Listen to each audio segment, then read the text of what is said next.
5ஆம் நம்பர் வார்டில் இருக்கிற பேஷண்ட்டை அடிக்கடி போய் ஓகே கவனிச்சுக்கோங்க. டாக்டர். 6 ஹவர்ஸ்க்கு ஒரு தடவை செக் பண்ணி இன்ஜெக்ஷன் போட்டுருங்க. 1 ஹவருக்கு ஒரு தடவை ட்ரிப்ஸ் ஏற்றிக்கிட்டே இருங்க. ஓகே, அடிக்கடி போய் அவர் ஹெல்த் கண்டிஷன் எப்படி இருக்குன்னு பார்த்துக்கோங்க. ஓகே டாக்டர், பூஜா எப்படி இருக்காங்க? சேம் ஆக்சிடென்ட், ஏற்கனவே நடந்த மாதிரி தான். டாக்டர், உங்களுக்கு ஆபத்து ஒன்றும் இல்லையே? இதுக்கு முன்னாடி இதே மாதிரி ஒரு ஆக்சிடென்ட் நடந்ததுனால தான் அவங்களுடைய பழைய நினைவுகள்லாம் மறந்து போயிடுச்சு. இப்போ மறுபடியும் இந்த இன்சிடென்ட் ஏற்பட்ட அதிர்ச்சினால மறுபடியும் பழைய நினைவுகள் திரும்பலாம். அப்படி நினைவுகள் திரும்புறதுக்கு லாட் ஆஃப் சான்சஸ் இருக்கு. அப்ப கூட சான்சஸ் இருக்குன்னு தான் சொல்ல முடியுமே தவிர ஷியரா சொல்ல முடியாது. இந்த ஆக்சிடென்ட்னால பழைய நினைவுகள்லாம் வந்துருச்சுன்னா நடுவில் அவங்க என்னோட பேசினது பழகினது மறந்துருமா? இந்த கேள்விக்கும் முன்னாடி சொன்ன மாதிரி there is a lot of chances. But ஷியரா சொல்ல முடியாது. பேஷண்ட்டை டிஸ்டர்ப் பண்ணாம போய் பாருங்க. போங்க. Okay doctor.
பூஜா, என்னங்க இது காலங்காத்தால?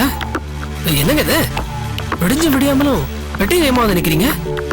நான் ஹாஸ்டல்ல காலி பண்ணிட்டு வந்துட்டேன். ஹாஸ்டல காலி பண்ணிட்டீங்களா? என்னங்க நீங்க விளையாடுறீங்களா? திடீர்னு வந்துட்டேங்கிறீங்க, என்ன சொல்றீங்க? பரத், நான் இனிமே இங்க உங்க கூட தான் தங்க போறேன். ஐயோ,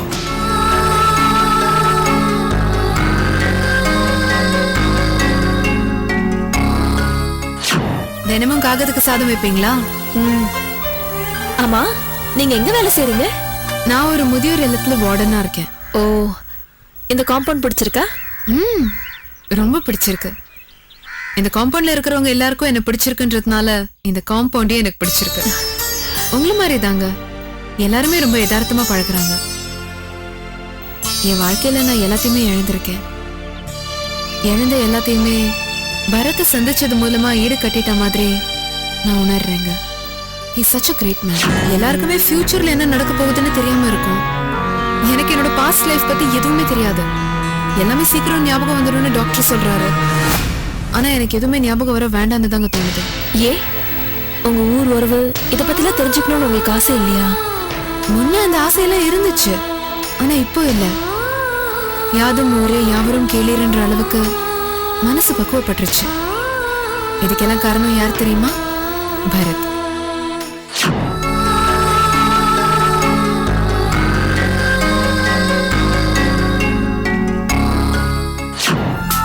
அங்கிள், காஃபி.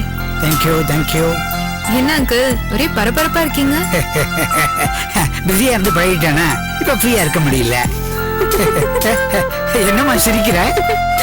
இல்ல, இவ்வளவு நாள் இந்த வேலைக்கு போகாம ஃப்ரீயா தான் இருந்தீங்க. இப்பதான் வேலைக்கு போகவே ஆரம்பிச்சிருக்கீங்க. எப்படா லீவ் கிடைக்கும், ஜாலியா என்ஜாய் பண்ணலாமேன்னு காத்துக்கிட்டு இருப்பீங்கன்னு பார்த்தா இப்படி ஃப்ரீயா இருக்க முடியலன்னு ஃபீல் பண்ணிக்கிட்டு இருக்கீங்க. நான் கூட இப்படியே கடைசி வரைக்கும் மாதுவோட ஜாலியா அரட்டை அடிச்சுட்டு வம்பு எடுத்துட்டு ஊரை சுத்திட்டு இருக்கணும்னு தான் ஆசைப்பட்டேன். லட்சுமி அக்கா திடீர்னு புது வீடு கட்டி ஷிஃப்ட் ஆனதுக்கு அப்புறம் மாது இங்க வரவே இல்லம்மா. மாது தெரியாதா? ஜிப்பா சோழாபுட்டி கண்ணாடி போண்டு மிட்டா மிராசு மாதிரி அடிக்கடி வந்துட்டு போவானேம்மா, அவன் தான். ஓ, அவரா? தெரியும். உங்களுக்கு உங்க ஊர் ஞாபகம் எதுவுமே இருக்கிறது இல்லையா? எனக்கு தான் எதுவுமே ஞாபகம் இல்லையே. இல்ல, இப்ப இல்ல. ஆனா நீங்க யாரு, எந்த ஊரு, இதெல்லாம் தெரிஞ்சுக்கணும்னு நீங்க நினைக்கிறதே இல்லையா? இல்ல, நான் ஏன் நினைக்கணும், எதுக்கு நினைக்கணும்? நான் தான் இப்ப சந்தோஷமா இருக்கேன்ல. ஐயோ, இப்பதான் இருக்கிறீங்க, நான் இல்லைன்னு சொல்ல. இருந்தாலும் நம்ம எந்த ஊர்ல பிறந்தோம், நம்ம அப்பா அம்மா யாரு, நம்ம கூட பிறந்தவங்க யாரு, இப்படிலாம் நினைச்சு பார்க்கறது ஒன்றும் தப்பு இல்லையே. தப்பு இல்ல, ஆனா இப்போ அதெல்லாம் அவசியம் இல்லைன்னு தோணுது. பரத், உமா, குமார் அண்ணன், வசந்தி அண்ணி, லா பாயிண்ட் லட்சுமணன், மாது, இவங்கெல்லாம் என்னோட ஃப்ரெண்ட்ஸ். போலாமா? எங்க இவ்வளவு நேரம் இத்தனை ஊரை பத்தி சொன்னேன், எந்த ஊருமே உங்களை டிஸ்டர்ப் பண்ணவே இல்லையா? எந்த ஞாபகத்துமே கொண்டு வரலையா? எதுவுமே தோணல. சரி,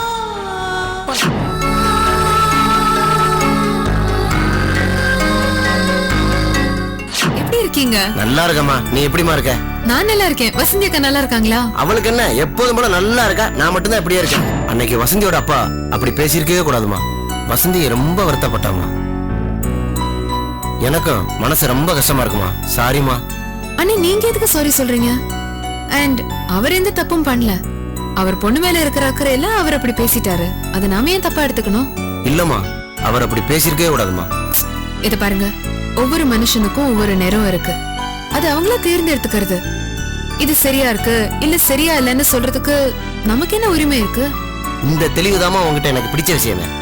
உன்னை பார்த்து பேசணும்னு எனக்கு தோணுச்சு. வந்தேன், பார்த்துட்டேன், பேசிட்டேன். ரொம்ப சந்தோஷமா இருக்குமா.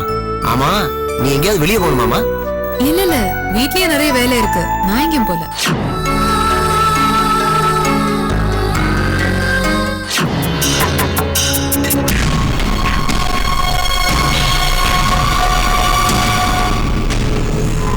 என்னடா செல்லம், நான் சொல்றது ஏதாவது உனக்கு புரியுதா?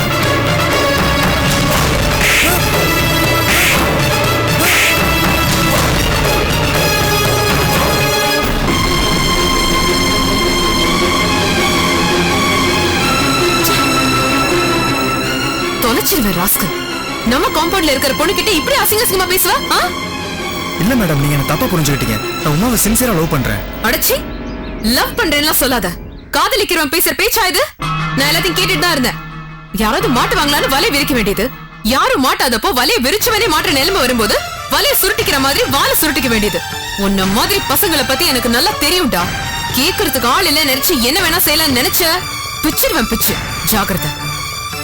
மேடம், இந்த விஷயத்தை யார்கிட்டயும் சொல்லிடாதீங்க. நான் ஒரு சாஃப்ட்வேர் கம்பெனில முக்கியமான போஸ்டிங்ல இருக்கேன். ப்ளீஸ் மேடம், யார்கிட்டயும் சொல்லிடாதீங்க. அந்த பயம் இருக்குல்ல, இனிமே பார்த்து நடந்துக்கோ.